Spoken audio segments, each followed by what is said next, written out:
인생을 망가지게 하는 지름길이 있습니다. 그것은 자기 마음이 이끄는 대로 하고 싶은 대로 살면 인생은 반드시 파멸의 길로 가게 되는 것입니다.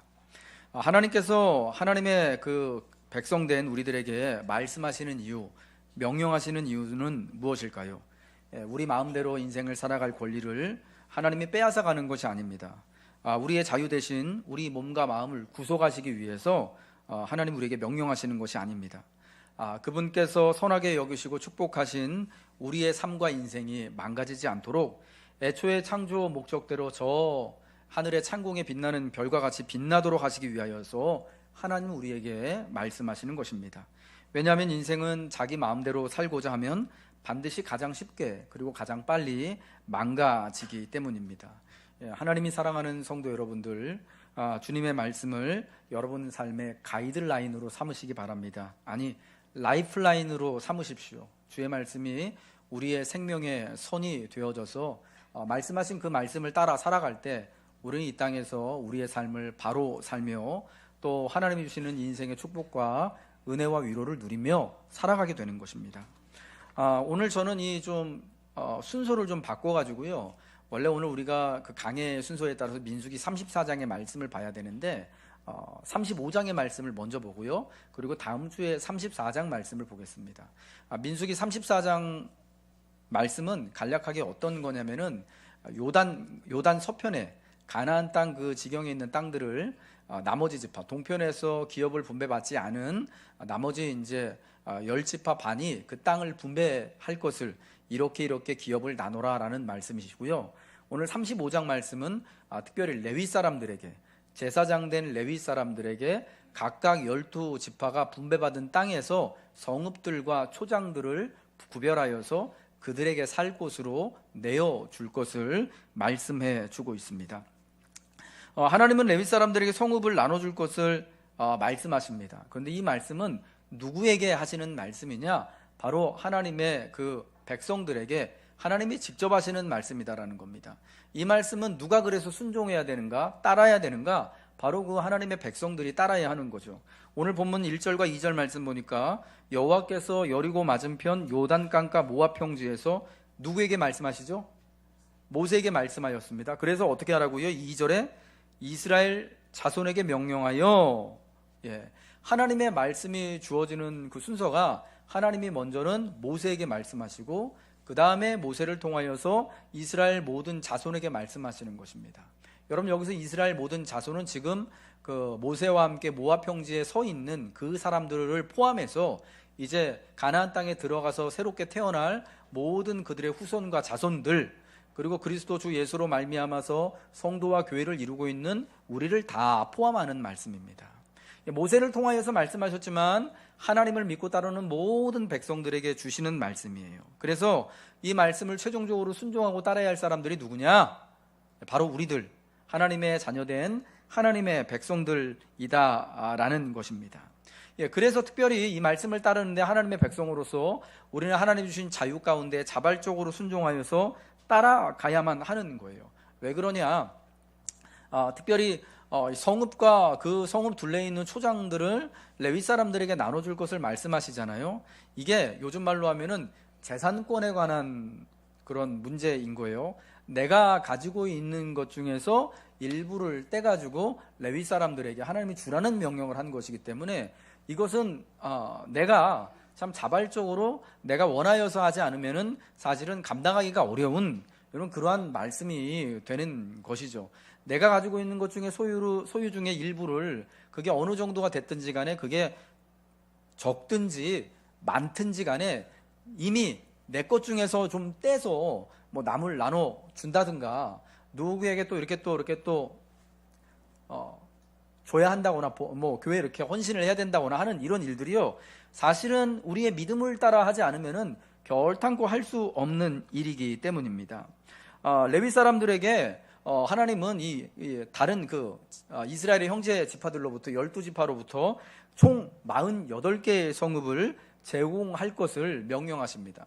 이스라엘 각 지파별로 가족별로 하나님이 이제 가나안 땅에 주신 그 기업 중에서 48개의 성읍을 레위 사람들에게 살아갈 성읍으로 그들의 초장으로 주라는 거예요.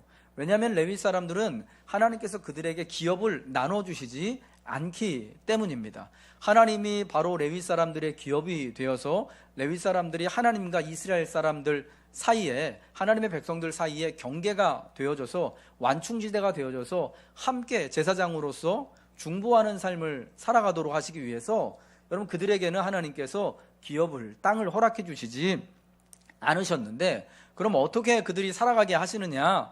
바로 12지파 형제들이 각각의 기업으로 받은 땅 중에, 각각이 받은 성읍 중에 일부를 48개를 48개의 성읍을 그들에게 주어서 레위 사람들이 각각 그 이스라엘 형제들 중에 흩어져서 살아가면서 하나님도 섬기고, 그리고 또 그의 형제들과 함께 또 공동으로 또 사랑하며 환영하며 살아갈 수 있도록 이러한 또 장치를 마련해 두신 것입니다. 저는 오늘 사실은 굉장히 중요하게 나누고 싶은 것이요, 하나님이 왜 레위 사람들에게 이 48개의 성읍을 주라고 명령하셨는가 하는 것을 좀 살펴보고 싶어요. 과연 이 성읍들의 역할과 왜 주라는 명령을 하셨는가? 중요한 거는 이 주라고 하신 명령의 이유가 뭐고, 그리고 이 성읍의 역할, 그리고 오늘날 우리가 이 레위 사람들과 그들이 가지고 있는 성읍의 역할을 오늘날 우리 성도들과 우리 교회의 역할에 비추어서 어떻게 포지션을 취해야 되는가, 어떻게 받아들여야 하는 거예요. 먼저 여러분, 하나님이요, 이 48개의 성읍을 레위 지파 사람들에게 주라고 말씀하시면서 이게 총 48개거든요. 이스라엘 전역에서 48개의 성읍을 구별해 주라는 거예요. 여기에는 어떻게 이 성읍을 나눠주냐면 8절 말씀 한번 우리 같이 한번 읽겠습니다. 어떤 기준을 따라서 레위 사람들에게 성읍을 주냐면, 읽겠습니다. 시작.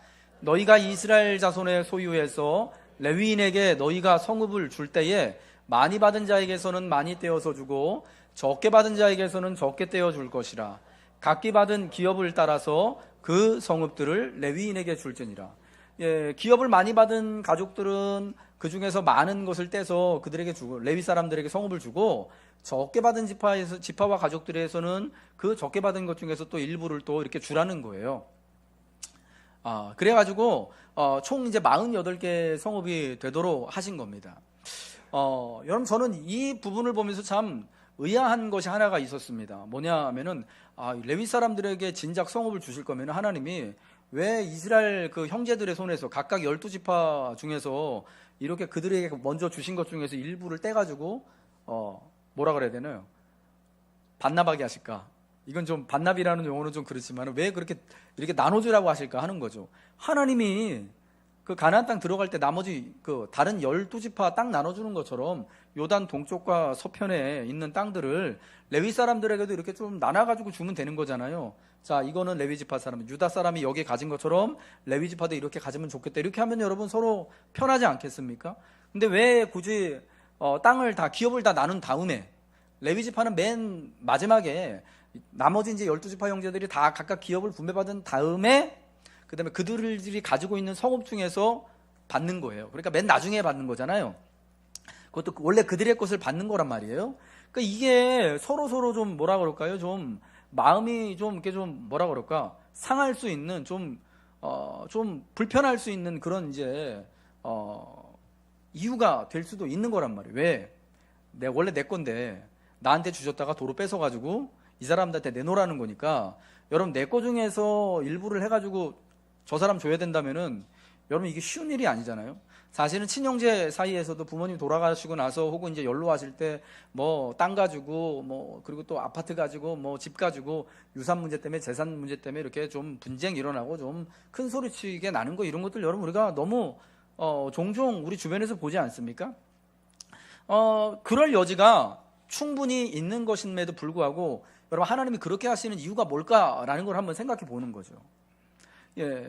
저는 그 이유가 크게 보면 두 가지라고 생각이 되었는데요. 먼저는 누가 어떤 땅을 많이 소유하건 적게 소유하건 간에 이 모든 것들이 다 원래는 다 하나님께로부터 왔다라는 것을 그 백성들에게 알려주시기 위함인 것 같아요.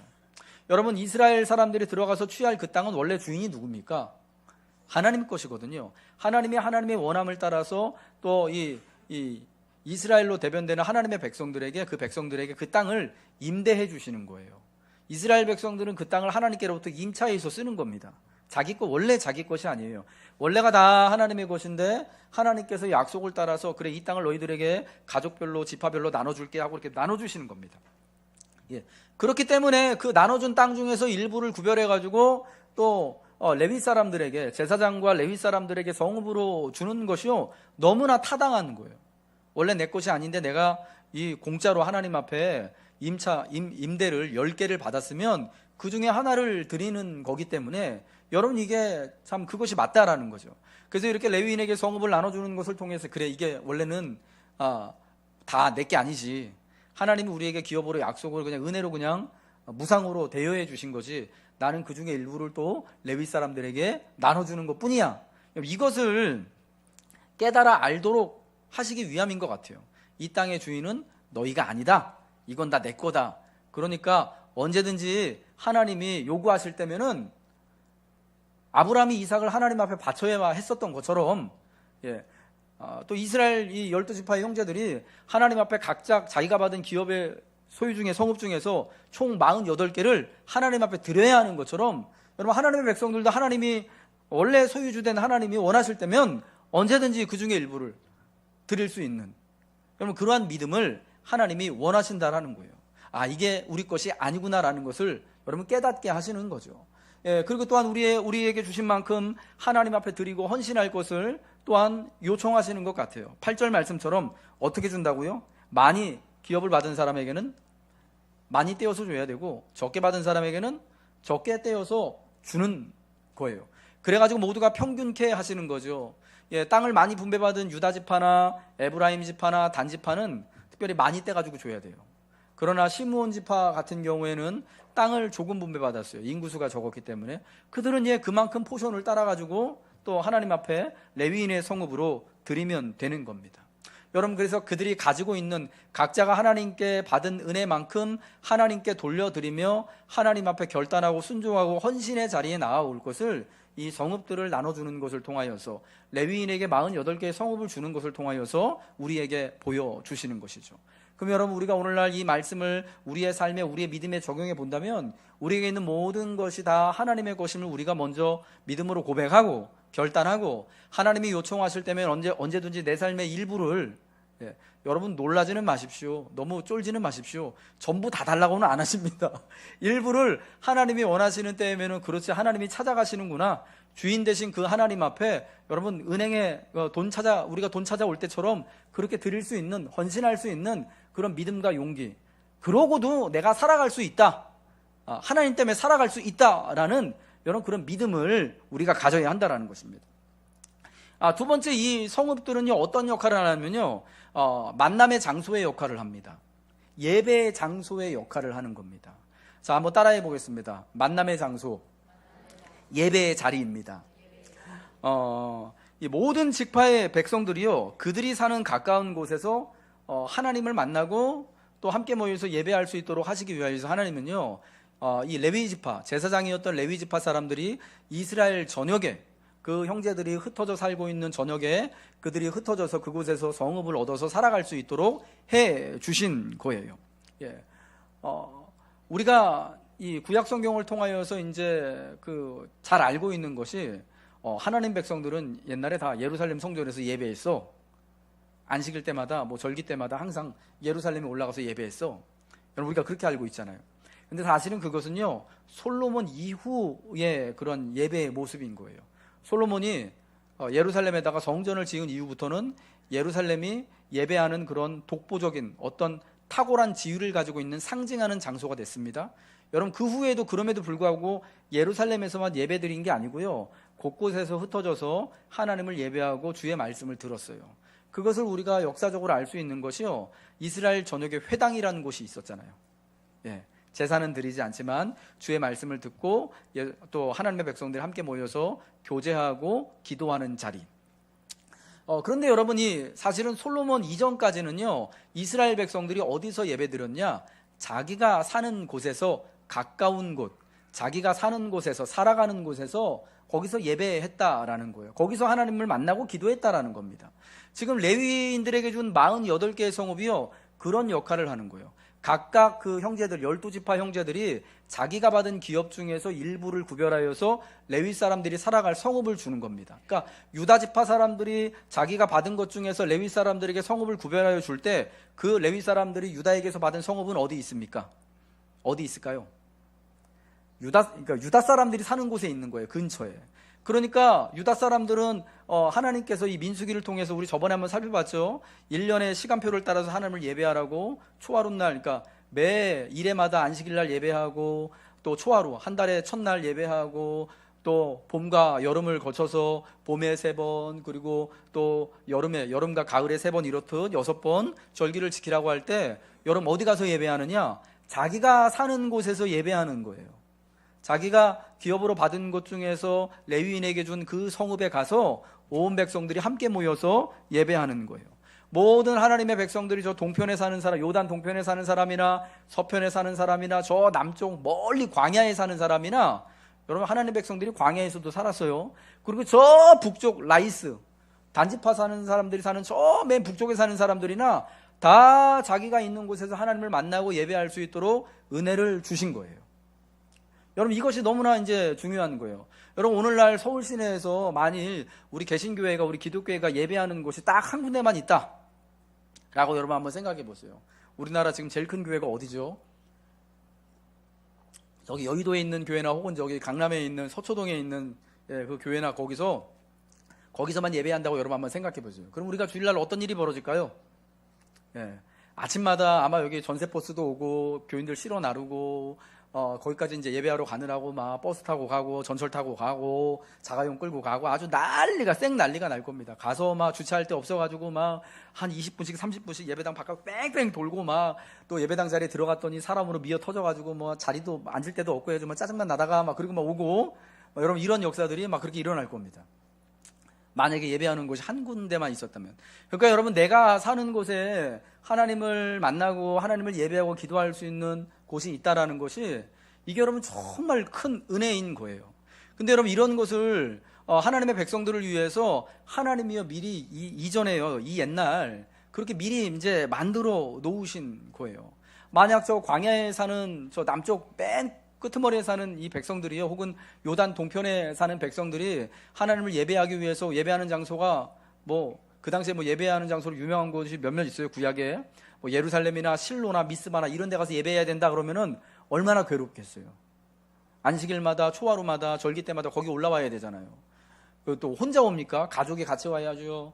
그리고 또 하나님 앞에 예물 드리려고 곡식도 가져와야 되지, 짐승도 끌고 와야 되지. 이건 보통 일이 아닌 거예요. 여러분 그런 불편함과 그런 어려움을 하나님은 원하지 않으신 거예요. 또한 특별히 더 신학적으로 중요한 건 뭐냐? 하나님께서 하나님 백성 가까이에 늘 같이 계신다라는 것을 보여주시는 겁니다. 여러분 이 사실이 너무 중요한 줄 믿으시기 바랍니다. 여러분 하나님은 지금 어디에 계실까요? 맞습니다. 하나님은 우리 가까이 계시는 거예요. 내가 살아가고 있는 나의 삶의 자리에, 내가 예배하고 있는 곳에, 내가 하나님의 이름을 부르며 간구하는 곳에 여러분 하나님 우리 가까이에 계시는 거예요. 그게 여러분 레위 사람들에게 주신 48개의 성읍이 우리에게 상징하여서 말씀해 주고 있는 거예요. 누구든지 은혜를 사모하는 사람이면 누구든지 자기가 살고 있는 자기 가족의 기업의 경내 안에 있는 레위 사람의 성읍에 가서 그곳에서 레위인들과 함께 예배하고 기도하고 하나님의 임재를 구하고 그곳에서 간절히 기도하고 은혜를 구하며 하나님께 또 힘을 얻고 하는 거예요. 여러분 그렇게 함으로써 하나님은 항상 이 하나님께서 기르시는 하나님의 백성들과 함께 하시는 분, 돌보시는 분, 또 우리가 또 느끼지 못하고 우리가 깨닫지 못하는 데에도 항상 우리를 보호하시는 우리의 마치 산성 되시는 보호자 되시는 하나님이다라는 것을 분명히 말씀해 주는 줄 믿으시기 바랍니다. 사랑하는 여러분, 하나님이 사랑하는 성도 여러분, 하나님이 여러분 가까이 계십니다. 하나님이 여러분 가장 가까운 곳에서 동행하여 주시고 지켜주시고 우리의 예배와 기도와 간구를 들어주시고 우리의 인생의 삶 전체를 하나님의 뜻대로 핸들하시고 이끄시는 줄 믿으시기 바랍니다. 우리 옆에 계신 분과 함께 인사하겠습니다. 하나님께서 당신 옆에 계십니다. 하나님께서 당신의 예배를 받으십니다. 아멘. 예. 우리의 예배 자리, 우리의 기도의 자리가 그래서요, 옛날부터 하나님 백성들이 예배의 자리, 기도의 자리, 하나님을 만나는 곳이 저기 먼 어디 진짜 뭐 그 높은 산 꼭대기가 아니고 저기 끝에 바다 끝도 아니고, 어디 저기 우리식으로 하면 저기 어디 금식기도원도 아니고요. 내가 살아가고 있는 내 삶의 자리, 내가 가까이 있는 이곳에서, 내가 예배로 모이는 이곳에서 하나님이 하나님 백성들과 함께 하신다라는 겁니다. 여러분, 하나님은요, 이 광야 세월을 40년 살아가면서 자기 백성들과 늘 가까이 하기를 원하셨어요. 그래서 낮에는 구름 기둥으로, 밤에는 불 기둥으로, 그리고 백성들이 혹여나 하나님이 계시지 않나 없나 이런 거 혹시나 이제 오해하지 않을까봐 그 중간에, 광야 그 백성들의 행진하는 그 중간에 텐트를 만드셨잖아요. 만남의 장소. 이름도 회막이야. 그래서 장막을 만드셨잖아요. 그거 왜 만드셨을까요? 하나님이 진짜 거기 사셔서, 거기 가면 진짜 하나님의 뭔가 이제 상징이나 이런 뭐 하나님의 엄청난 걸 막 느껴서 그런 겁니까? 우리가 시각적으로 우리가 좀 연약한 존재이기 때문에, 자, 저기 쳐져 있는 장막을 보고, 낮에 펼쳐져 있는 저 구름 기둥을 보고, 밤에 펼쳐져 있는 저 불의 기둥을 보면서 하나님이 우리 가까이 계시는구나라는 것을 백성들에게 알게 하시는 겁니다. 여러분, 근데 이제 가나안 땅에 들어간 다음에는 어떻게 됩니까? 12지파의 그 백성들이 광야 행진할 때는 아무튼 뭐 다 같이 모여가지고 있었던 이 사람들이요, 각자 기업을 따라서 흩어져서 살아가잖아요. 우리가 나중에 다 커가지고 부모님 품을 떠나서 결혼해서 다 독립하는 것처럼, 또 동편에도 요단 동편에도 살고, 서편에도 살고, 저 북쪽 끝에도 살고, 저 팔레스타인 이쪽에 해안가에도 사는 사람들이 있을 것이고, 저 남쪽 애굽 광야에도 사는 사람들도 있어요. 여러분, 그런데 하나님이 한 곳에만 계신다고 하면은 어떻겠어요? 만약 하나님께서요, 유다 지파 사람들이 있는 데만 계신다 하면 어떻겠어요? 나머지 지파 사람들 얼마나 괴롭겠어요? 아, 하나님이 쟤네만 예뻐하시나 보다. 아, 우리는 뭔가. 이런 마음 들지 않겠습니까? 저 동편에 사는 형제들은요, 하나님 만나려면은 요단강 건너가지고, 이쪽에 와야 된다더라 하면은 얼마나 괴롭겠어요? 얼마나 마음 쓰이겠어요? 여러분, 오늘날도 여러분 그러지 않겠습니까? 아유, 하나님이 저 김 집사님네 집에만 하나님이 함께 하시고 복 주시는 것 같아. 우리 집에는 하나님이 왜 함께 하시지 않을까? 하나님이 나는 이렇게 내 기도와 예배는 왜 들어주시지 않을까 하면은, 여러분, 참 그것만큼 사실은 실망스럽고 외롭고 참 아픈 그런 거절감과 낭패감이 없는 거 아니겠습니까? 그러나 여러분, 성경의 하나님은요, 우리 좋으신 하나님은요, 우리가 어디에 살든지 간에, 우리가 어디에 흩어져 있든지 간에 늘 우리와 함께 하시고, 우리와 함께 만나주시고, 우리를 동행해 주시고, 축복해 주시고, 우리 예배를 받아주시기를 기뻐하시는 그 하나님이심을 믿으시기 바랍니다. 그 다음에 이 성읍들은요, 각 지파 간의 접경지대, 완충지대 역할을 하는 거예요. 각 지파들이 이제 땅을 나눠서 살잖아요. 요즘에는 이게 지계표가 분명하잖아요. 경계석이. 여기 서울에서 경기도 넘어갈 때 해태서 있잖아요. 안녕히 가십시오. 안녕히 오십시오. 그런 역할을 하는 거예요. 그러면서 또한 동시에 하나님의 백성들이, 야, 저 성읍은 하나님을 예배하는 곳이지 하면서 자기들의 이 땅에서 사는 그러한 어떤 세속의 삶 가운데서 이 하나님의 거룩함과 또 하나님의 거룩한 백성으로서 구별되며 살아가야 되는 것을 다시금 깨닫게 하는 그런 삶과, 세속의 삶과 거룩한 신앙의 삶 사이 어떤 완충지대의 역할, 그런 구분해주는 역할을 하는 겁니다. 그리고 세 번째로 바로 하나님의 폭넓은 임재의 상징. 하나님은 모든 곳에, 자기 백성이 계시는, 자기 백성이 살아가고 있는 모든 곳에 편만하여 임재하신다라는 것을 보여주시는 거예요. 여러분, 하나님은 어디 계시냐면요, 저 높은, 우리 주님이 말씀하신 것처럼 저 예루살렘 성전에서 하나님을 예배할 것도 아니고, 저 사마리아 여자에게 말씀한 것처럼 이 산에서 하나님을 예배할 것도 아니고, 아버지께 참으로 예배할 때는, 예배하는 자들은 영과 진리 안에서 지금 예배하면 된다라고 말씀하셨어요. 여러분, 그 의미가 뭐겠습니까? 하나님이 사랑하는 하나님의 백성들이 하나님을 사모하는 마음으로 함께 모여 예배하고 기도하는 곳에는 언제든지 하나님이 영으로 진리로, 하나님의 성령으로, 말씀으로 함께 하시고 은혜 베풀어 주신다라는 것임을 믿으시기 바랍니다. 또한 이 성읍들은요, 하나님께서 그 백성들을 속죄하시고 보호해 주신다라는 그런 놀라운 의미도 있는 겁니다. 이 48개의 성읍 중에 6개는 어떤 성읍이라고요? 도피성. 이거 뭐 하는 곳이죠? 부지 중에 살인한 사람들이 그 피해 복수자에게 죽지 않도록 도망가서 안전하게 거기서 보호받을 수 있는, 속죄받을 수 있는 여러분 그런 장소인 거예요. 하나님이 다스리는 땅에서 제일 안 좋은 거는 뭐냐면, 그 땅을 제일 불결하게 하는 건 뭐냐면은 사람의 피가 흘러서 죽는 거예요. 근데 이것을 부정해진 이것을 또한 깨끗하게 하기 위해서는 똑같은 피가 흘러야 되는데, 혹시라도 이 고의가 아니라 어떤 누구를 진짜 해하기 위한 마음이 아니라 정말 사고로 인해서 부주의하여서 내가 남을 해하는 그런 경우가 생길 수 있잖아요. 여러분, 그러면 그러할 때 이 사람들이 그 피해 복수자들한테 안전하게 보호받아야 되는, 여러분, 그러한 이제 필요가 생기게 되는 거예요. 누가 이제 옛날에요, 그 뭐 고의가 아니더라도 이제 뭐 나무를 하다가 잘못해가지고 도끼날이 벗겨져가지고 옆에 있는 쇠돌이 아빠가 맞아 죽었어요. 그러면은 어떻게 되냐면은요, 이 쇠돌이 아빠 가족들이요, 친족들이 이 잘못 이게 죽이게 만든 그 사람을 찾아가서 죽일 수 있었어요. 갚을 수 있었어요. 이게 이제 그 피해 복수인데, 여러분, 그러면 이 옆에서 쇠돌이 아빠 옆에서 그 이제 열심히 나무 하다가 이제 고의가 아니었잖아요. 그렇게 그 일을 저지른 사람은 얼마나 허망하겠어요. 그러니까 어떻게 해야 되느냐? 죽으면 안 되잖아요. 하나님이 그가 살아갈 수 있도록 하기 위하여서 도피성을 요단 동편에 3개, 요단 서편에 3개를 마련해 놓은 거예요. 그래서 동서남북 사방 어디에서든 이런 억울한 상황을 당한 하나님의 백성들이 거리상으로 피해 복수자에게 잡혀서 죽기 전에 속히 도망가서 안전하게 구속함을 누리고 보호를 받을 수 있도록, 구원을, 생명을 연장할 수 있도록 은혜를 베풀어 주신 곳이 바로 도피성이다라는 겁니다. 여러분, 그래서 레위에게 준 이 성읍들이요, 하나님이 자기 백성들을 구원하기 위하여서 특별히 또 이런 또 부지 중에 잘못한 자들까지도 덮으시고 품으시고 지켜주시기 위한 그런 하나님의 놀라운 은혜를 보여준다라는 겁니다. 그럼 여러분, 오늘날 이 레위인과 레위인들에게 준 이 48개의 성읍이 우리에게는 정말 어떤 의미로 다가오는가라는 것, 이게 또 여러분 되게 중요한 거잖아요. 오늘 우리가 보는 이제 성경을 보면요, 야고보서 1장 1절에 하나님의 자녀된 우리들을 어떻게 표현하냐면, 사도 야고보는 예수님의 사촌입니다. 예수님의 동생이에요. 너희는 흩어진 나그네들이다 라고 말합니다. 내가 흩어진 나그네들에게 편지합니다. 여러분, 여기 나오는 흩어진 나그네들은 누구를 말하냐면은 예수 그리스도를 믿는 하나님의 자녀들, 성도, 저와 여러분을 말하는 거예요. 근데 여러분, 그들이 누구라고요? 흩어진 나그네. 여러분, 흩어진 나그네라고 했을 때 여러분, 이게 표현이 어디서 왔을까요? 레위 사람들이 옛적에 이스라엘 12 형제 가족 중에 이렇게 흩어져 살아가고 있던 거를 비유하여서 말씀하는 거예요. 그러니까 이 말씀은 어떤 거냐면, 우리가 바로 옛적에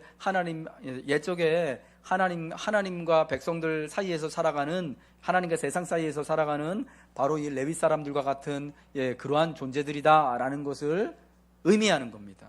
여러분 잘 아시는 베드로전서 2장 9절에는 우리가 누구라고요? 너희는 택하신 족속이요 왕 같은 제사장들이라고 말합니다. 아예 거기서는 우리가 제사장들이라고 말씀해주고 있습니다.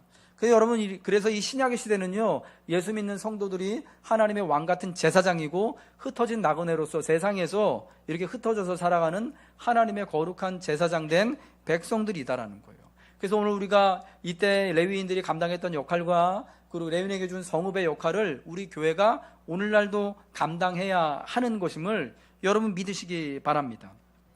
그래서 우리가 이 땅에 특별히 하나님의 거룩한 백성들로서 흩어져, 레위인들과 같이 세상에 흩어져 살고 있음을 우리가 늘 기억해야 되는 거예요. 왜 흩어져서 사느냐? 각각의 살아가는 곳에서 하나님의 백성으로서의 부르심을 감당하는 것이죠. 그곳에서 세상과 더불어서 하나님을 찬미하고 예배하도록 하기 위해서, 그 모든 흩어져 살고 있는 세상에서 하나님의 거룩한 임재와 보호하심과 하나님의 자유함을 드러내기 위해서, 그리고 흩어져 살아감을 통하여서 그 땅에서 정말 억울한 일 당한 사람, 환난 당한 사람, 아픔이 있는 사람, 괴로운 사람, 구원받기를 원하는 사람을 모두 다 그곳으로 이제 달려오면은 다 웰컴하고 환영하면서 사랑하며 살아가도록, 여러분, 우리를 레위인으로서 오늘 우리 교회가 레위인에게 준 그 성읍과 같은 역할을 하도록 하나님이 우리를 부르셨다라는 겁니다. 그러나 너희는 택하신 족속이요 왕 같은 제사장들이요 거룩한 나라요 그의 소유가 된 백성이니, 이는 너희를 어두운 데서 불러내어 그의 기이한 빛에 들어가게 하신 이의 아름다운 덕을 선포하게 하려 하심이라. 그 하나님의 아름다운 덕을 선포하게 하려 하시기 위해서 우리를 세상에 하나님의 거룩한 흩어진 나그네 된 백성으로서 이렇게 흩으시고, 그곳에서 예배하고 기도하며 하나님의 구원과 은혜를 맛보며 살아가도록 하셔서, 여러분, 세상으로 하여금 하나님을 보게 하고 세상으로 하여금 하나님 주신 자유와 구속을 누리도록 하는 것이 여러분 제사장으로서 오늘날 하나님의 흩어진 나그네 된 백성으로서 여러분에게 주신, 그리고 저에게 주신, 우리 교회에게 주신 하나님의 놀라운 축복이고 여러분 사명이다라는 것입니다. 특별히 하나님이 사랑하는 성도 여러분, 하나님이 주신 이 헌신과 사명은요, 또 우리가 받아 누려야 될 복을 의미하는 것입니다. 여러분, 그 당시 이 레위 사람들은요, 그들에게 직접 하나님께서 기업을 주시지 않았지만, 그러나 하나님 자체가, 하나님 스스로가 바로 레위 사람들의 기업이 되어 주시겠다라고 약속하셨습니다. 그들이 어디 가운데 흩어져 살든지 간에 그들이 레위인으로서 하나님의 정말 제사장으로서의 그 역할을 잘 감당하며 또 하나님을 예배하고 또 형제들을 축복하는 삶을 살아간다면 하나님이 그들을 복되게 하시고 높이실 것을 하나님은 약속해 주셨어요. 그래서 여러분, 그 당시 레위 사람들의 축복은요, 뭐냐? 바로 레위인으로서, 제사장으로서 하나님을 그 흩어져 사는 곳에서 그 형제들과 함께 예배하고 높이는 것을 통하여서 누리게 되는 거예요. 사명을 감당함으로. 그러나 이 흩어져 살아가는 이 사명을 감당하지 못하고 예배와 또 이 구속과 또 사랑하고 웰컴하는 이 사명을 감당하지 못하면 그들은요, 아무리 큰 이 축복의 자리에 있더라도 그것이 오히려 정말 복을 누리지 못하게 되어지는, 여러분, 그러한 결과를 가져오게 된다는 겁니다. 예, 성경은 그러한 아주 중요한 예를 우리에게 보여주고 있는 게 있는데, 그게 뭐냐면 4사기 17장에 나오는 에브라임 지파의 미가라는 사람의 이야기를 통해서 그렇습니다. 여러분, 4사기 17장에 그 미가라는 사람 이야기 알죠? 에브라임 지파에 속한 미가라는 사람이 어찌어찌 해가지고 자기 집에다가요, 금으로 우상을 만들었습니다. 드라빔을 만들어가지고 섬기고 있는데, 어느 날 그 이야기에서 재밌는 게, 이제 중요한 게 등장하는 사람이 있습니다. 저 유다 베들레헴에 속해 있던 한 젊은 레위 제사장이 유다 베들레헴에서부터 에브라임까지, 에브라임 산지까지 이렇게 오게 됩니다. 이사를 와요.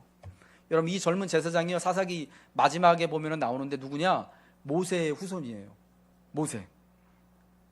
참 안 됐어요. 시간이 얼마 흐르지도 않았는데, 예, 가세가 엄청 기울었나 봐요. 원래 베들레헴에 있어야 되는 이 사람이요, 이 젊은 제사장이 어찌어찌 하다가 베들레헴에서 자기 제사장의 일을 하지 못하고, 레위 사람으로 일을 하지 못하고 어디까지 갔느냐? 에브라임 산지까지 갔습니다. 그래서 거기서 어떻게 됩니까? 미가가 자기 가정 제사장으로 삼습니다. 원래 여러분, 레위 사람들은요, 제사장들은 개인 제사장 하는 거 아니에요. 어떻게 보면 공공제예요. 모든 형제와 가족들을 위한 제사장의 역할을 감당해야 되는데, 미가가 자기 집에 있는 우상도 있거든요. 그러니까 너 우리 집 와서 제사장 해라, 내가 월급 줄게 하면서 연봉 이제 협상을 하고 이렇게 주거든요. 그러니까 갈 데가 없는 이 젊은 레위 제사장, 모세의 후손이거든요. 이 사람이 연봉 도장을 꽉 찍고 계약을 합니다. 그래서 그 집에서 개인 제사장이 되어서 미가의 아들 중 하나와 같이 생활합니다. 이 여기만 봐도 여러분, 참 개인적으로 볼 때 아마 그 사람은 잘 됐다, 내가 이제 취업했다라고 이렇게 생각했을지도 몰라요. 근데 그게 여러분 굉장히 사회적으로는 불행한 일이에요. 그러고 나서 여러분 어떤 일이 벌어집니까? 아직 기업을 분배받지 못한, 기업을 차지하지 못한 단지파 사람들이 이동하는 중에 에브라임 그 미간의 집에 들어갔다가 보죠. 그 집에 이제 우상이 있고 제사장이 있는 것을 보고 나서 나중에 저기 라이스 맨 북쪽에 가서 이제 땅을 차지한 다음에 어떻게 합니까? 그리로 올라가면서, 야, 이 집에는 제사장도 있고 드라빔도 있어, 우상도 있어, 우리가 가져다가 우리 지파 제사장이랑 우리 지파가 예배하는 하나님으로 삼자, 이렇게 딱 한 거예요. 그래가지고 어떡합니까? 마치 단지파 전체가요, 도둑놈처럼 미간의 집에 쳐들어가가지고 거기 있는 우상을 들고 나갑니다. 그리고 제사장이, 그 젊은 제사장이 뭐라 그러니까, 아, 당신들 뭐 하는 겁니까? 지금 남의 집에서 뭐 합니까? 그러니까 조용히 하라고, 너 우리 따라오라고 그럽니다. 개인 제사장이 될래? 한 가정의 제사장이 될래? 아니면 이스라엘 한 지파의 제사장이 될래? 우리가 너한테 더 큰 영광을 주고, 예, 연봉도 더 잘 쳐줄게. 예, 두 번째 연봉 협상이 온 겁니다. 그러니까 이 사람이 어떻게 합니까? 좋다고 그 우상을 들고요, 단지파 따라서 라이스까지 간 겁니다. 여러분, 이 사람이요, 아마 그때는 이 젊은 그 제사장이, 야, 이제 내가 유다 베들레헴에서 할 일이 들을 게 없었는데 거기선 참 일도 못 잡고 사람들한테 멸시당하고 그래가지고 살 수가 없어서 에브라임까지 왔는데 이제 좀 내가 일이 좀 잘 풀리나 보다, 여러분 이러고 갔을 거예요. 그런데 여러분, 그게 전체로, 하나님 나라 전체로 봤을 때, 그 사회 전체로 봤을 때요, 굉장히 어둡고 안 된 거예요. 자기가 있어야 할 곳에, 원래는 유다 베들레헴이거든요. 그를 자기의 성읍으로 받은 곳이에요. 그곳에서 하나님을 예배하고 그 형제들과 유다의 형제들과 함께 하나님을 예배하고 거기서 교제하고 거기서 정말 구원을 받기를 원하는 사람, 자유를 누리기를 원하는 사람들에게 하나님의 자유와 구원을 가르치고 같이 사랑하고 살아가야 되는데, 여러분 그가 무슨 이유인지, 물론 그 혼자만의 잘못은 아닙니다. 그것을 떠나서 자기의 정말 있어야 할 자리를 떠나서 에브라임 산지로 오고, 그리고 또 말도 안 되게 저 라이스까지 단지파 따라 올라가고, 여러분 이런 일을 가지고 하나님이 그 시대를 뭐라고 표현하십니까? 그때 이스라엘의 왕이 없어서 사람들이 각자 소견에 오른 대로 행했다. 엉망진창이었다. 지멋대로였다. 라고 말합니다. 여러분 우리에게 주신 하나님의 놀라운 축복과 특권이 있습니다. 우리를 왕같은 제사장으로 거룩한 나라로 이 땅에 흩어져 살아가는 우리로 말미암아 세상을 축복하고 세상의 모든 일들을 정말 하나님의 뜻대로 이렇게 세워나가는 놀라운 복과 특권을 우리에게 주셨는데, 이 여러분 복과 특권은요 우리가 그냥 저절로 누리는 것이 아니에요. 우리가 하나님께서 부르신 흩어진 나그네로서, 레위 사람으로서, 그리고 그 성읍들이 각각의 역할을 감당해야 하는 것처럼 이곳에서 하나님의 사람으로서 하나님을 내가 살아가고 있는 곳에서 예배하고, 형제들과 함께 모여서 예배하고, 교회가 교회로서 그 역할을 잘 감당하며 세상에 하나님의 영광과 은혜를 드러내고 세상에 하나님의 구원과 사랑하심을 드러내게 될 때, 세상에 아픈 사람들, 세상에 도망 온 사람들, 세상에 정말 구속이 필요한 사람들을 환영하고 받아들이게 될 때, 여러분 하나님이 약속하신 축복이 오늘 우리의 것이 됨을 여러분 기억하시길 바랍니다. 여러분 우리 교회가, 그리고 여러분 하나님이 부르신 여러분의 삶이 이 세상에서 세상 사람들 볼 때 여러분 영적인 완충지대가 되길 바랍니다. 하나님을 예배하고 여러분의 삶을 통하여서 만나는 여러분 그러한 복된 자리가 되어지길 원합니다. 참 더럽고 불결하고 이 세속화된 세상 가운데서 누구나가 저곳에 가면, 누구나가 저 사람을 만나고, 누구나가 저 사람이 속해 있는 교회에 가면은, 녹원교회에 가면은 정말 편안함을 누리고 잠시라도 자유함을 누리며 숨 쉴 수 있음을 여러분 그렇게 우리가 깨닫게 해주고 우리가 그렇게 또한 섬겨야 한다라는 것입니다. 하나님은 우리를 하나님의 거룩한 백성으로 부르셨습니다.